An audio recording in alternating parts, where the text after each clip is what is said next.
Welcome to my channel Pallavi digital arts. నక్క మరియు మేక. ఒకప్పుడు ఒక పెద్ద అడవిలో ఒక తెలివైన నక్క ఉండేది. కాని దానికి చిన్న జంతువులను మోసం చేయడం అలవాటు.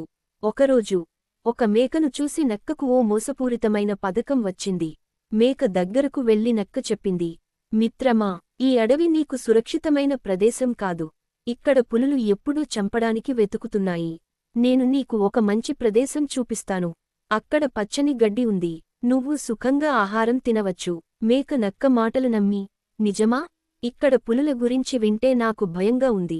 నువ్వు నిజంగా నాకు రక్షణ కల్పిస్తావా అని ప్రశ్నించింది. నక్క నవ్వుతూ చెప్పింది, ఖచ్చితంగా. నువ్వు నాపై నమ్మకం పెట్టుకో. నేను నీకు సురక్షితమైన ప్రదేశానికి దారి చూపిస్తాను. మేక నక్క వెంట నడవసాగింది. కాని నక్క ఆ మేకను అడవిలో దాచిన తన మిత్రులైన ఇతర నక్కల దగ్గరకు తీసుకెళ్ళింది. ఆ నక్కలు కలిసి మేకను పట్టుకునే ప్రయత్నం చేశాయి.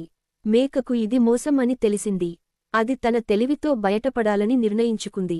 గట్టిగా అరుస్తూ చెప్పింది, ఈ నక్క మోసం చేస్తోంది. దయచేసి ఎవరైనా నన్ను కాపాడండి. మేక అరుపు విని సమీపంలో ఉన్న రైతులు అక్కడకు పరుగెత్తుకుంటూ వచ్చారు.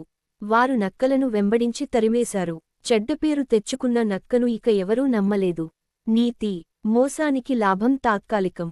నిజాయితీగా ఉండటం ఎప్పుడూ మంచి ఫలితాలను ఇస్తుంది. Thank you so much for watching.